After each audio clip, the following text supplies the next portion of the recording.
Different World Pharmacy, Vol. 4 Chapter 15. The Truth of the Philosopher's Stone. One certain night after dinner at the de Medici's family's residence, while Falma is studying the patient's case under Pal's care, he is called to Bruno's office. What's going on? What happened to Falma, and what did he do? Startled by Pal's inquiry, Falma strains his neck into the room as he's about to enter Bruno's office. Have you requested my presence, father? Bruno's expression is grim. It appears that Count Tramwall had resigned as a court pharmacologist. Does it involve you? Bruno stares at Falma while waiting for his response. Falma wants to state that Hugo attacked him and he barely made it back in one piece, but his words are jumbled incoherently. Beck, it was because of. He can't say he doesn't know about the situation. However, Bruno advises Falma to speak in retelling the incident to them with a full background of the situation. As of now, many pharmacologists already acknowledge your knowledge and skills as a pharmacist are full-fledged or better. I want you to keep Her Majesty's blessing in mind. Yet, what you're stating is the truth, and the truth may appear unacceptable by the royal court. Always remember that you're still a half-human. Especially, if you happen to turn someone with tremendous political influence into an enemy against the royal court. Yes. You're right. Falma listens to Bruno's explanation obediently. Bruno suspects that Falma may have been inconveniently involved behind Hugo's retirement.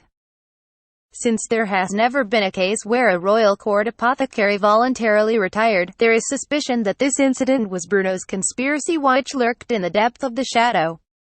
Don't fight with the courtiers, even if you're a little vexed with them. Don't be ashamed to criticize or dismiss them unnecessarily. Especially when you're still a child. With no position of power as a speaker, I'll remember my position. Bruno's attitude may be different if he knows about what had happened. Surely he will recognize Falma's resulting behaviors. But Bruno only comprehends Falma's current overkill actions during this incident without realizing the truth, so Falma must accept Bruno's scolding obediently. I will send an apology to Count Tramwall.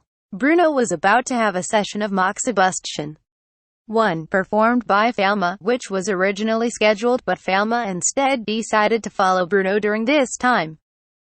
While Falma is being unusually enthusiastic about writing letters during the break at the pharmacy without any ill intention, Claude asks while serving tea and sweets. Falma, are you writing to someone? The letter is going to be delivered where homing pigeons cannot be used. The uses of carrier pigeons that depend on the pigeon's homing instinct are basically one-way streets, so they can only be used for people who have frequently kept in contact. In addition, a letter may be more convenient because the carrier pigeon that had skipped once from its intended destination would not return to the same destination by itself. Even so, sending letters is a rare case. Falma-kun, you're writing a letter. Ellen peeks her head over him. I'm going to visit the Honorable Hugo. Yeah, I'm just letting you know. A part of the reason for this letter is hidden from Ellen, even though the event for Hugo was already known. I believe it may be quite scary for Falma to visit him after he had been beaten up so much. He might think your visitation is to chase after him. However, Falma doesn't have to worry about it. This is why I'm writing this letter. He doesn't have to be prepared. He will not be surprised if I suddenly show up. She heard from the court officials that the letter from Falma would be delivered, so she was concerned about Falma. I'm surprised, or more likely, I believe it's nothing more than a threat. Ellen quietly mumbles to Falma, who doesn't appear to be deterred. I'll follow you. You don't know what's going to happen when you visit the enemy's home base. I think it's more dangerous to have Ellen with me. Falma doesn't think Ellen accompanying him is a hindrance, but he wants to avoid putting Ellen in danger. The other person can no longer use divine art. So don't worry about it. If a godsman relies heavily on the supports from the gods like Hugo, then is deprived of the connection, he is nothing more than a common soldier. Moreover, Hugo is a middle-aged man whose physical strength is weakened. The difference in ability between him and Falma is comparative between heaven and earth, as Falma's senses sharpened and his thoughts accelerated during his perception of a crisis. But what happens when there is a physical attack? such as projectiles, for example. Take a look at this. After confirming no one is around beside Ellen, he uses his pen's nib and thrusts into his arm. However, the pen's tip pierces through Falma's arm and stabs directly onto the desk. Hoo-ha. What's going on? Your body. What happened? This is what Falma wants in making his intention known. Since Falma's body is half mortal and half divine, physical attacks can slip through. Since this is not clear to anyone else, I'm deemed more the enemy. I'm not worried about it. Ellen is visibly worried.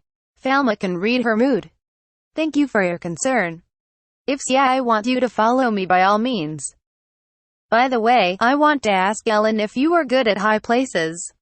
What do you mean? Ellen has an unpleasant premonition as her face shows nervousness.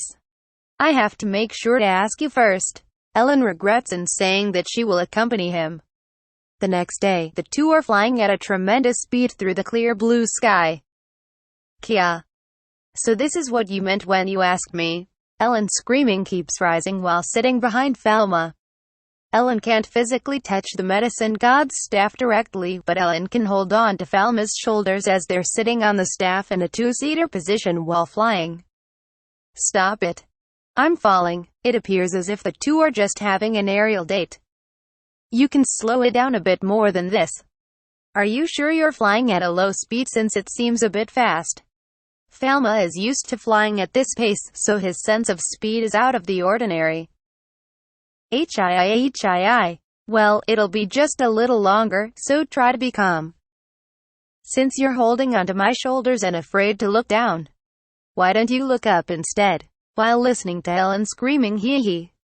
He reviews the map of the path he's taking and flying towards Hugo's territory in a straight line, and the two quickly arrive near their destination. When she glances at the ground as they're landing, Ellen peeps with a dismal voice as she says, "Key, need a break," and guzzles down the water created from her divine art to quench her thirsty throat. Her hydration needs by using her divine art's water are more than sufficient. While observing the exterior of the castle with Ellen on his side, Falma inquires, "Is this Mont Saint-Michel too? What is this place in the middle of the sea?" Hugo's residence is reminiscent of a maritime fortress. It's a small island which appears to be floating on the sea with the fortification of high walls that surround the whole place. The parts of the castle resemble the towers within the island as a complicated high-rise building. One can see the guard turrets on the gate's walls. There is only one entrance-exit which composes a huge and wide main gate that connects to the mainland. The location is surrounded by the water for defense. The divine arts used for defense are connected to the various divinities of the various gods. Ellen explains while gulping down the water. Falma recalls that the mansion of the de Medicis' family also faces the river in the same manner, and the residential herb garden is on a sandbar of the river. Who are the gods of this place? He wonders about it since she didn't elaborate earlier. Then Ellen goes into details about the divinity arts assembly at this place. It has been known that the divine arts of this place automatically activate by using the enchantments and divine powers in the form of figurines, with certain characteristics and activation conditions. It's like the usages of magic circles. Falma roughly comprehends the explanation. If you set up a divinity arts assembly in advance, it can detect the intruder immediately that doesn't enter through the main gate and automatically attacks with water-based divine arts. The mansion of the de Medicis family also has a similar layout. Is that so? It's quite convenient. Opening parenthesis. Do Solomon and others use similar variations for their own needs? Falma recalls his first meeting with the inquisitors sent by Solomon that he battled with, as they also set up similar traps in the form of the divinity seal that turned out to be pretty brutal. So then, should we go through the main gate? It will be pretty awkward to attempt a break-in and get caught in the act by the divine arts assemblies. It's the only way. Otherwise, we'll fall into the divine arts assemblies traps like praise. By the way, aren't we arriving much earlier than the letter sent out by Falma-kun? There is an Imperial-owned postal service in the Imperial City, and his letter was routed in the morning by delivery staff. Since the express mail is exclusively used by the great aristocrats for its delivery, the delivery time can be calculated accurately. I based my calculation on the delivery and his reading time of the letter. This will not give Count Hugo any time to escape. Even Ellen's spine feels frozen due to Falma's lack of sympathy. The two approach the main gate of the maritime fortress on foot so as not to be suspicious. As Falma approaches the castle, he senses something unpleasant. This odd feeling, I shouldn't worry about it. It's quite dense though. While pondering about what he is sensing, Falma holds a voice amplifier and calls out to the two standing and weary guarding gatekeepers. Hugo's fortress seems to be on the alert, as many of the guards are gathering along the walls. Hello there. Although the letter was delivered earlier, I'm sorry for the sudden visit. My name is Falma de Medicis of Royal Court Pharmacist. May I meet up with Count Tramwall? The owner of this place is currently not here. The gatekeepers are surprised to hear that the boy is a court pharmacist and reply politely. I understand. When will he return? We only know that he will be away for a while. As the response about the Count being away for a long period of time, he pretends to retreat from the place for now. It can't be helped, so I'll come back again a little later. The gatekeepers' faces show signs of relief. Falma hears a faint noise in the distance and glances up at the towering fortress. He grabs Ellen's hand, then sends his divine power into the medicine god's staff. Is something wrong? Ellen inquires of Falma. What is it? Falma takes hold of Ellen and leaps directly into Hugo's room through the half-opened window. It happened so fast that the gatekeepers can't see what just transpired. What happened just now? The two gatekeepers look at each other in puzzlement.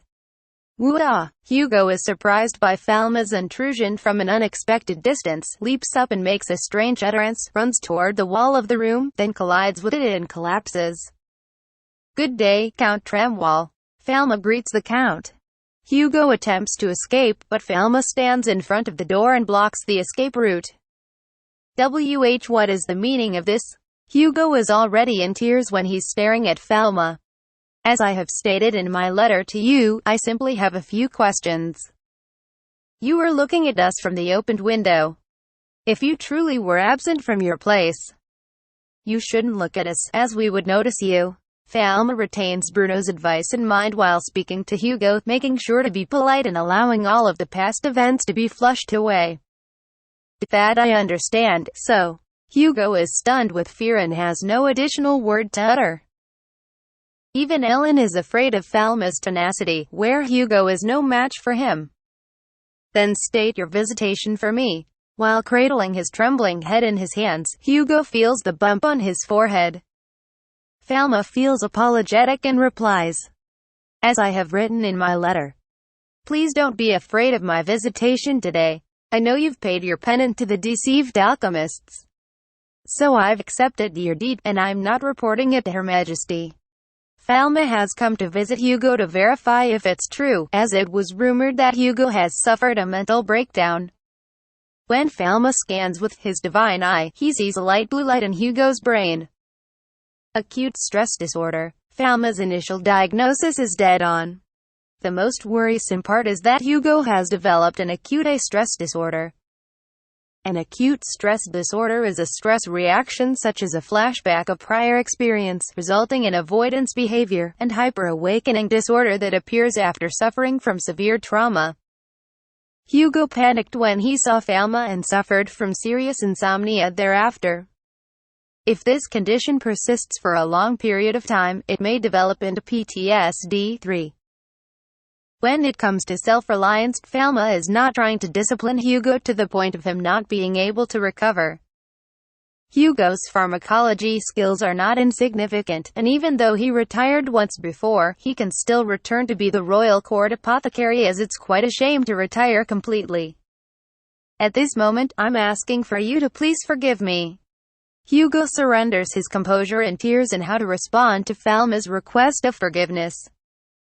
Falma wonders if he will be forced to apologize to Hugo for the rest of his life, and it makes him shivers.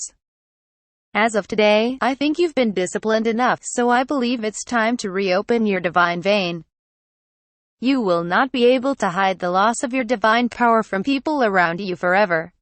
This may be the reason why even the gatekeeper hid the facts as Hugo retreated into the fortress. The reason I'm here is to ask, what is the purpose of your scam? If you're honest with your answer, I'll gladly reopen your divine vein. Falma places a conditional clause for his offer. The purpose of the Philosopher's Stone. Your Philosopher's Stones were all fakes. Ellen quickly interjects her statement. I wanted to find out if anyone else possibly had synthesized the Philosopher's Stone. Hugo presents his story to Falma. He initially heard various stories about the synthesizing of the Philosopher's Stone among alchemists in the Imperial City. He gathered the masses into one location who were interested in the Philosopher's Stone. If there was anyone who had truly synthesized the Philosopher's Stone, that person would deem the Philosopher's Stones belonging to the alchemist Hermes were fake, and he would come into contact with the person who rejected them. I don't know what he's trying to say, but for this. Why were you looking for such an alchemist who could synthesize the Philosopher's Stone in such a roundabout way?